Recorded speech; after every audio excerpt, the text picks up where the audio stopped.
and covers more new features than just PvP. So with the guild advancement system, everything that players do is going to be able to contribute to the advancement of their guild.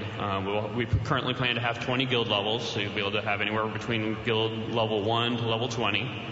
And you'll be able to advance it by doing all the things that you guys normally like to do, like doing daily quests, doing raids, doing battlegrounds, that kind of stuff. All that stuff will contribute to the advancement of the guild, and what you get for it are access to a lot of awesome new perks. So we're actually going to have a guild talent tree, and the guilds will be able to choose what guild talents they want to have, and those will give you access to things like, cheaper repairs, or, maybe less durability loss when you wipe an array.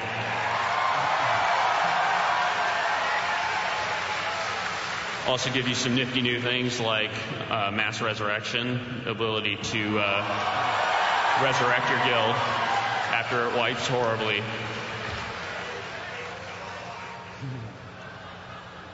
We also have new race class combos.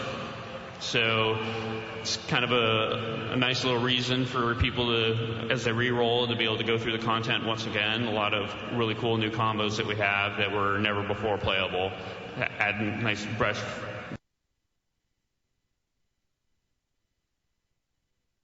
of fresh air.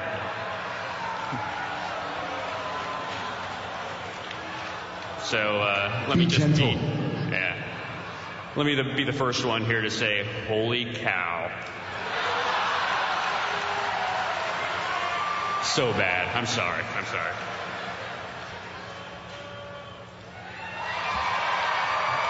The gnomes, finally self-sufficient. Able to play exclusively with their own kind if they so wish. Now we all get to kill the gnome healer first. The dwarf shaman. Pound those hammers, create some earthquakes, good times. We also have phased terrain. So as a lot of you might be familiar, we introduced with Wrath of the Lich King a new feature called phasing. The phasing allowed us to do a lot of new things with our quests that we couldn't do before, made things a lot more interesting in the Death Knight starting experience. I don't know if maybe one or two of you out there played through that. Well done, Alex. Well done. So we're trying to take that up a notch. We're going to have the ability to phase terrain, so the world will actually be able to change as you play through quest lines. That'll help us make the world a little bit more dynamic than it ever was before, help make the quests and the stories more compelling, more fun, more interesting, more different. Here's a quick little example of phasing terrain. Note the coastline before and after, and even more after. So that's just one example of what we can do with the phasing terrain. We can do all kinds of really cool stuff with it and expect some world-changing kind of stuff. Next, I'll move on to archaeology. And again, we'll cover this in more detail in the classes, items, and professions panel. But to give you a quick idea for what it is, we've got an awful lot of ruins and things like that in the world of Azeroth.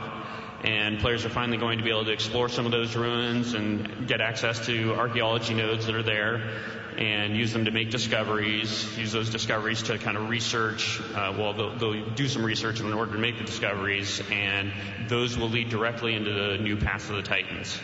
So players are going to be able to get these artifacts and take them to these different world groups that we'll talk about more later that have to do with the different Paths of the Titans, and they'll help players advance along the Titan progression.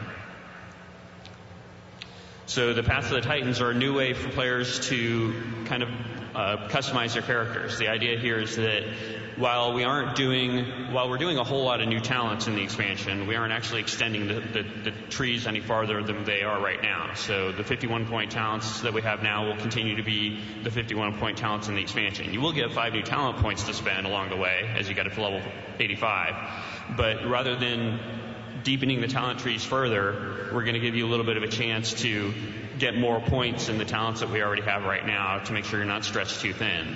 And then introduce the Path